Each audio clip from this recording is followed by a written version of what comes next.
Hi, my name is Frank Schaefer, and I have had a long and odd life. As the son of a famous evangelical leader, Francis Schaeffer, in the 1970s and 80s, I was his nepotistic sidekick. I've also been a successful author.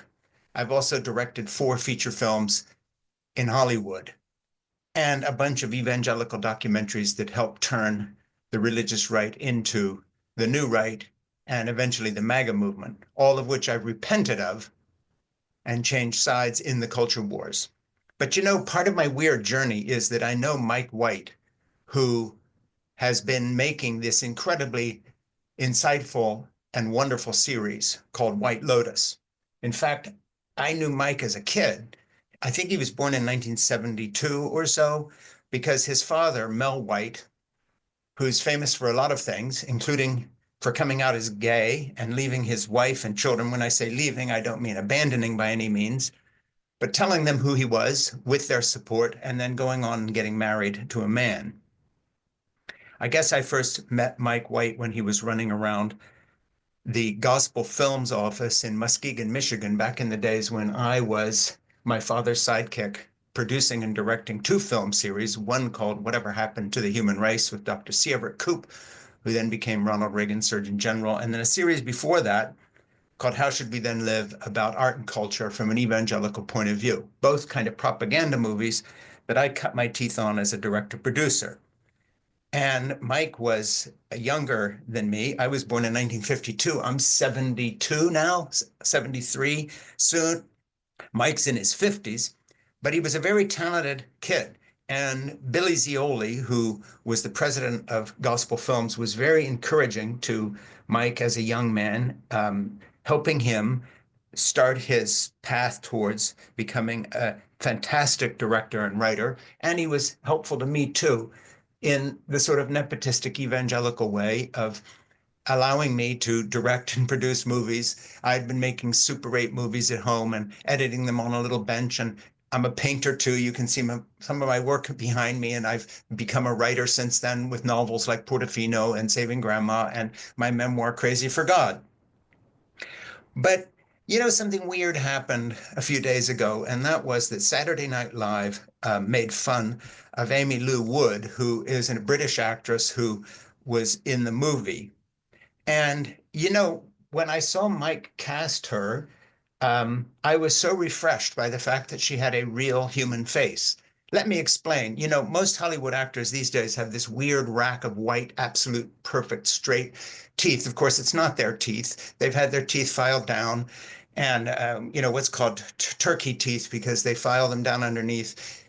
You can get a cheap version of this in Turkey if you're just following an influencer who pushes you to do that. Not very good for your jaw and your face. And they put these veneers on, and everybody's smile is the same. And of course, it's so crazy, because when you see American actors who have done this or other actors who have done this, they're just really playing Hollywood actors with veneered teeth, in historical dramas where nobody had teeth like that and so forth. There are a few standouts. One of my favorite actors is Kirsten Dunst, and she has left her teeth sort of like mine here. I'm a little crooked, as you can see, and she has these little fangs to the side that give her personality, something you don't see on 72nd Street Avenue in New York much, with what Tom Wolfe used to call social x-rays, walking around with, the puffy lips and the redone faces. I guess it's become a style now because nobody thinks it makes you look younger. Same with a lot of Hollywood actresses that are kind of cut and dried and fixed. All these capped teeth, all these straight teeth, all these veneered teeth, and then faces, pulled and pulled. Obviously missed that scene in Brazil where finally, in the final thing, the whole face just sort of dissolves and slides off her face.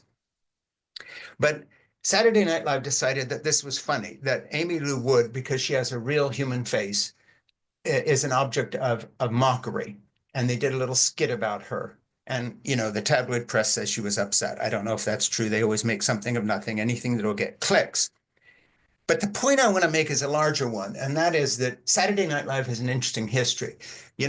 When John Belushi was dying of drug overdoses and hanging out with Hugh Hefner, in the mansion and having sex with girls that Hef would offer him, who were high on quaaludes, according to several memoirs written by some of these women that basically were raped in the mansion again and again and again by celebrity guests of Hefner. And then Belushi went on and died of drug overdoses. You know, I think that the producers of Saturday Night Live would have the humility to understand that a lot of times they've been on the wrong side of history.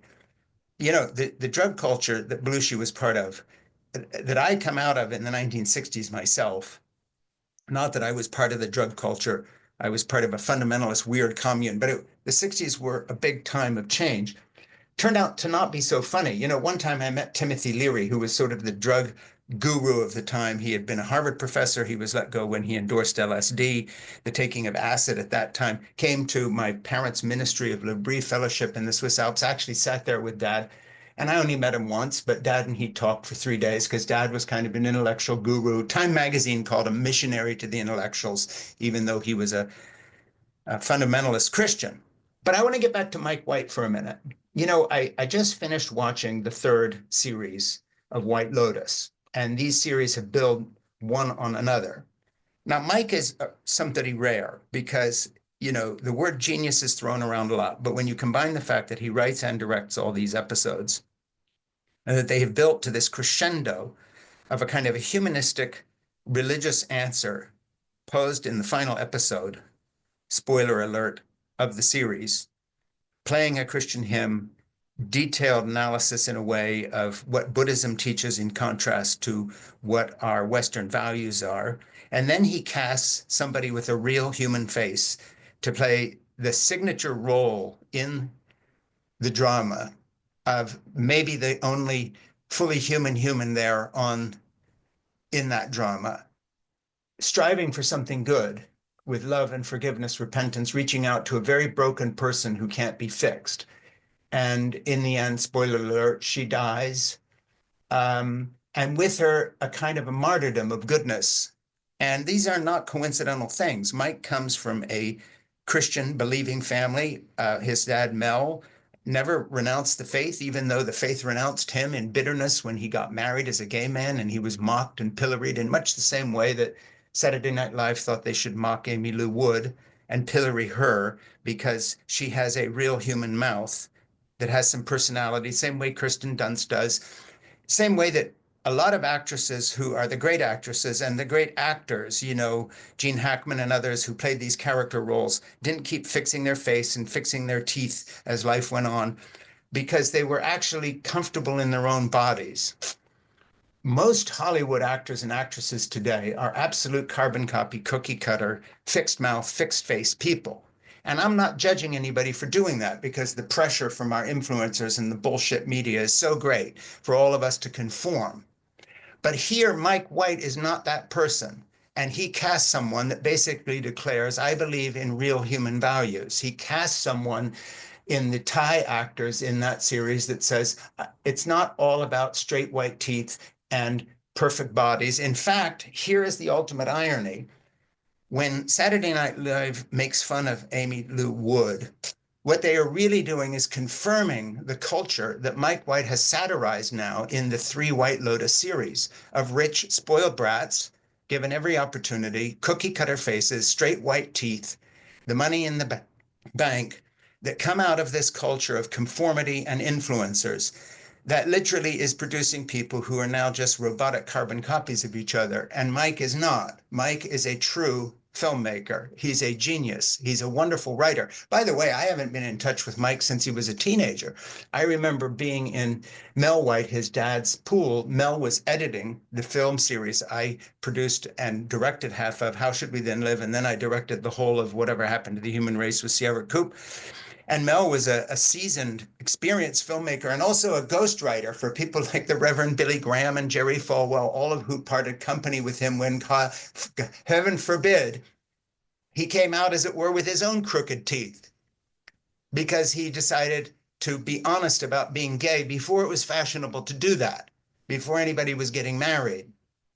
And I am a lifelong friend of Mel White. We've talked on the phone often. I admire his courage, and he and I are each other's writers' fans. And I've watched Mike at a distance, having not seen him since he was maybe 16, was it 18? I forget. And Mel and me were lounging along with his family and his kids in his swimming pool in Pasadena. I think he was at Fuller Seminary at that time. And Mike was running around, and I'd known him since he was a kid, off and on, and I completely fell out of contact with him. And since I'm a failed movie director, you know, my movies, my four features are kind of shit horror film, shit slasher movies, shit action film, and, you know, one shitty comedy with Carol Kane and Judge Reinhold that I made up in Canada in 1990. And then luckily my wife Jeannie said, why are you making all these crappy movies when you could write something original based on your own childhood experiences in a missionary family? And I wrote a novel that became an international bestseller called Portofino. And it got great critical reviews, did more for me in 10 minutes than all my shitty movies did in all those years. But my exposure to the movie business and the corrosive bullshit that is in that business makes me admire Mike's integrity massively. And I know that he and his dad, Mel, have a warm and wonderful relationship. And that comes through in this last series especially.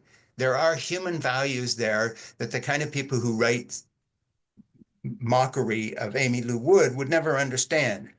You know, the straight tooth, fixed face, carbon copy idea of what's cool, the influencer influenced people who just have no idea how a Mike White would happen. And of course, Mike happened in the same way that I happened. And the reason my writing is pretty good as a novelist and someone who writes memoirs like Crazy for God is precisely because of my quirky, crooked teeth childhood, evangelical father, weird background. I left it. I went into the movie business. I failed. I started as a writer. I did that. I have a wife, Jeannie. I got pregnant at 17 and 18. She stuck with me the whole time. I have 3 kids and 5 grandchildren. Nothing done cookie cutter by the book.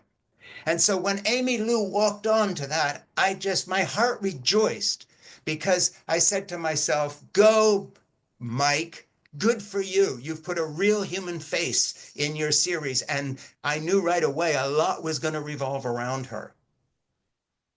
I knew right away that Mike White had not been corrupted. I know by the last episode in the series that introduces this broken family suddenly discovering through this horrible patriarchal father who is going to face criminal charges when he comes back. And he's remembering the hymn he sang in a chorus in church at the end, combined with a vision of the Buddhist temple. And Mike is telling us something, and forgive me, Mike, if you see this, I hope I'm not making shit up. Correct me if I'm wrong.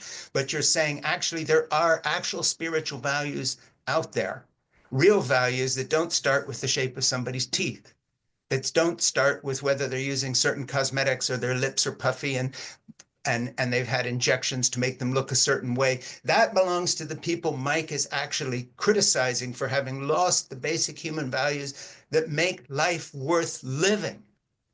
Mike White is fighting for you and fighting for me and saying there is more out there than this. With a wry sense of humor and terrific directorial chops that I can only be jealous of, and brilliant writing,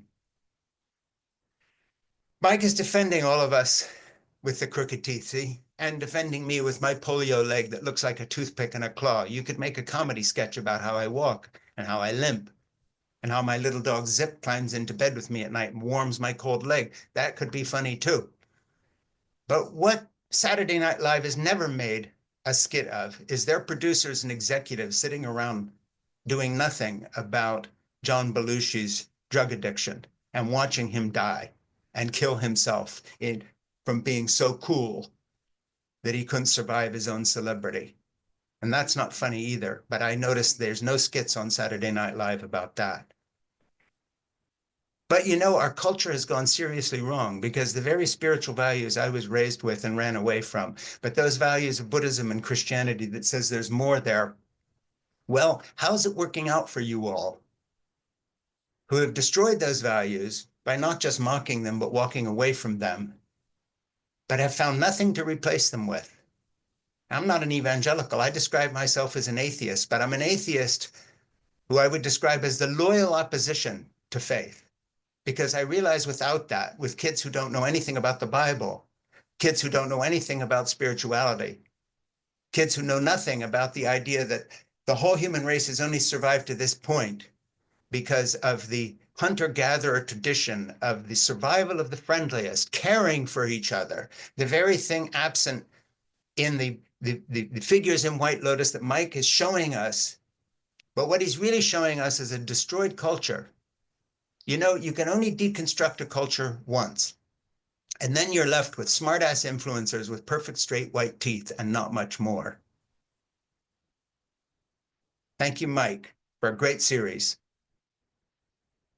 My name is Frank Schaefer.